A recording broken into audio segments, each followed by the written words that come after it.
Landing at the Adelaide International Airport. As soon as you land, you can get a SIM card from. There are 4 main transportation options. Which one are you taking to your accommodation? If you do this, you'll get a fine of $2,500 upon landing. Alright, hello. Welcome back to a new video. Firstly, thank you so much for all the support and for all the love that I've been getting for the past couple of weeks. And I know most of it is because I'm uploading consistently, but a big thank you for everyone who's been reaching out to me on Instagram or LinkedIn. Again, happy for you to reach out to me personally. I'm helping everybody out by sending voice notes about my experience here in Australia, what I feel, cost of living, how much you can earn, university fee, and people have different, one-on-one questions as well. So happy to answer any and all of them. So please, if you have any questions, reach out anywhere. But this video, sorry, before we get onto it, a lot of you are not subscribed. So it'll be really great if you can hit that subscribe button. It makes me motivated to make more videos and consistent videos. And the more consistent I'm getting, the more better I feel about it. But yes, this video is all about first 5-6 things you should be doing when you land at the Adelaide International Airport. Yes, this video is mostly for people who land in Adelaide, but if you're landing in Melbourne, Sydney, Perth, Brisbane, wherever, you can still watch this video to just get a general idea of what are the first 5 steps you should be taking once you land in Australia in general. But especially if you're landing in Adelaide International Airport, watch this video till the end for some important tips and tricks. Firstly, we'll talk about the incoming passenger card. So this you'll be getting from whichever location you're traveling from Adelaide. So let's say if you're traveling via Singapore Airlines and you boarded the flight, let's say Delhi, Singapore, Vietnam, wherever you're from, if you've boarded any flight and the last connecting leg that you'll board, be that Singapore to Adelaide, be that Malaysia to Adelaide, be that Vietnam to Adelaide, be that Dubai to Adelaide, be that if it's a direct flight from anywhere in India or anywhere in the world, the last leg of the flight that you're on, which will arrive in Adelaide, you will get an incoming passenger card. I'll put that here. You'll get an incoming passenger card where you have to declare all the things that you've gotten with you in your luggage, in your handbag, in your check-in bag, everything. Now, I've already made a video on this.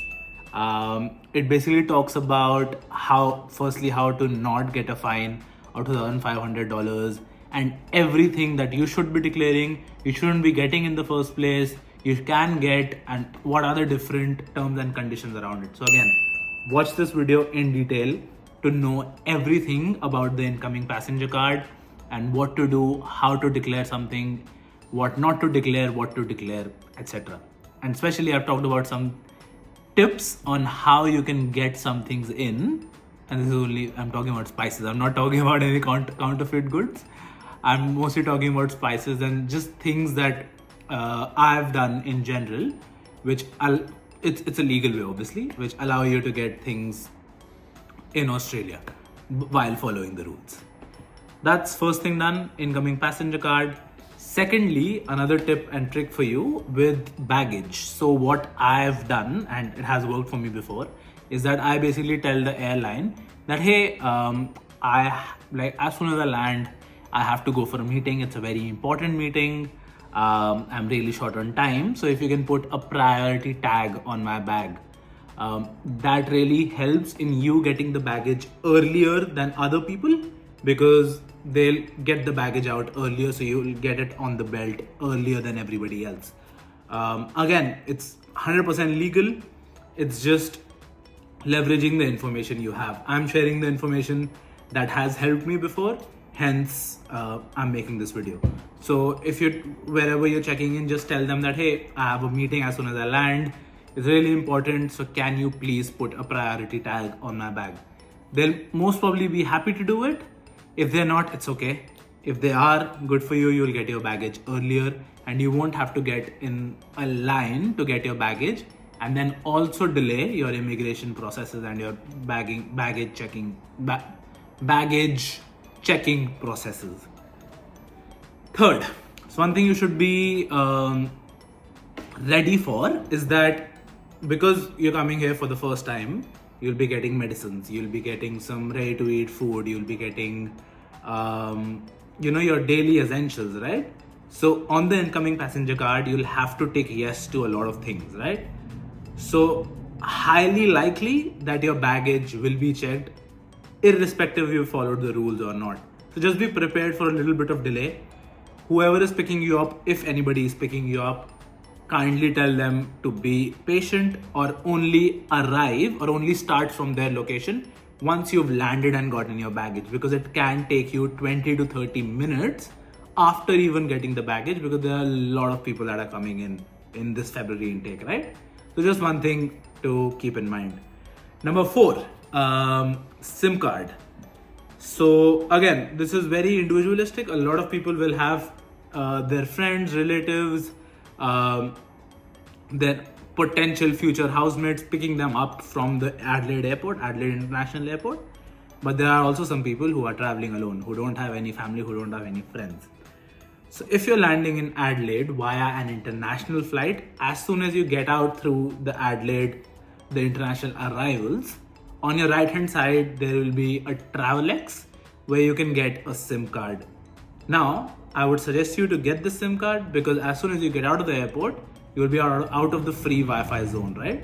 So you need some data. You need some data to, again, we'll come to the point of which transportation you're taking to your accommodation, but it's generally good to have SIM card, to have network, to have internet coverage with you, just so that you can set everything up while you're at the airport, and as soon as you step out, you have 3G, 4G, 5G data.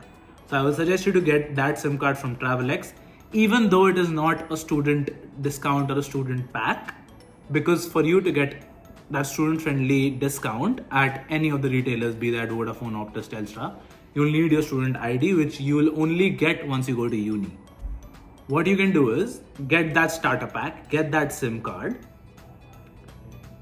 put that in your phone, get internet coverage, settle down, take a couple of days. Once you go to uni, get your student ID, go to Vodafone, Telstra, Optus, whichever has a better deal, and they'll be able to transfer the same number that you have to their deal. So let's say hypothetically, it doesn't cost me that much.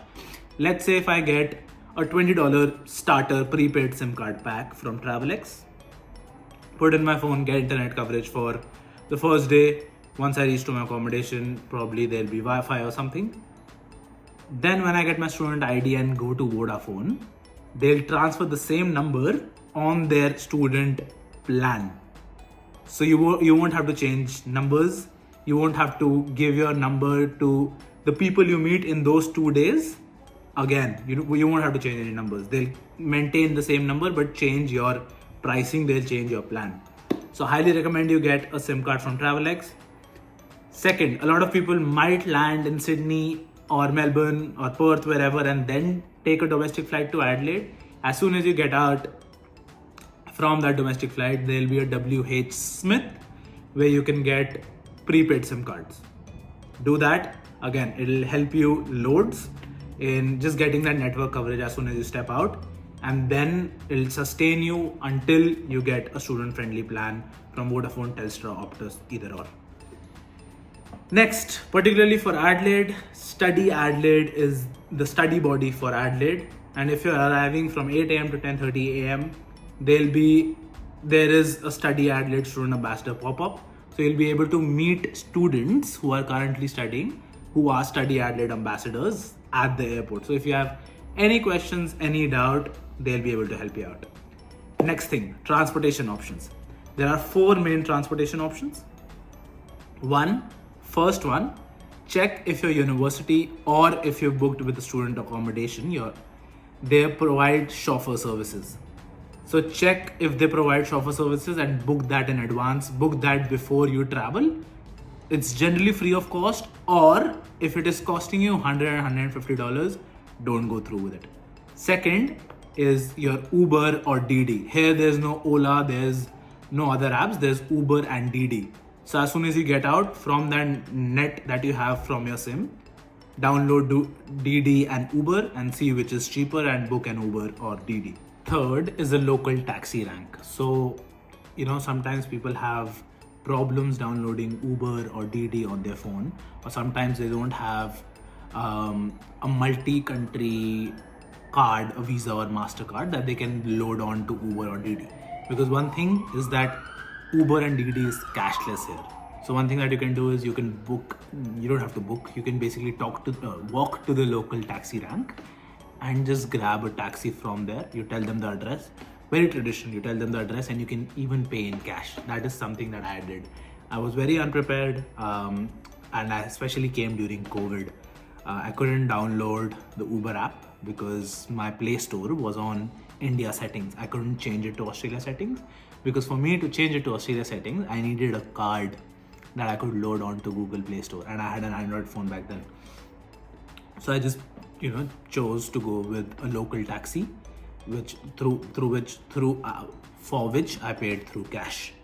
Fourth is a bus. Now, if this is for people who know that they're living in the city, who are going to a particular student accommodation, you can take the bus and just tap your Visa or MasterCard and it'll only cost you about $4.50 for that tap, which will then take you directly to the city. And once you load on maps through the internet, you'll be able to maneuver your way to your student accommodation and or flat. This is only for people who are living in the city, because for you to get to the airport to a suburb, you'll first have to go to the city and then take the bus and or train to that suburb. So, you're tired, and if you're living in a suburb, it's best to take that cab and just pay more for convenience in the start. That was transport. Now, another thing which might come up on the same day or in a day or two is getting a bank card, getting your groceries and essentials. For bank card, I've made this video, and this video also has information on how to get your student concession card, which is green in color. For this, if you get a 14-day pass in Adelaide, you basically travel for $28. You basically travel as much as you can, as much as you want, for 14 days for $28, which is really cheap, because on one tap as a student on your green card, $2.50 will be deducted. Whereas if you're traveling frequently, you can just get a 14-day pass for $28, or a 28-day pass for $57, either or depending on your travel. But that is thinking too far ahead. But yeah, those were some of the first things you should be doing once you land at the Adelaide International Airport. If you're living in the city, have some rest in the evening. If you're landing in the morning, in the evening, you can go to Rundle Mall. There's grocery stores there, Coles, Woolworths. And if you want to get some homeware, bed sheets, plates or whatever, you can go to Kmart, which is a very cheap option as well. So that was the video. That was, if you're landing in Adelaide International Airport or generally in Australia as well, what are some first steps that you should be taking? Again, happy for you to reach out anywhere. But if you have any questions, feel free to reach out. And that was the video. I'll see you in the next one.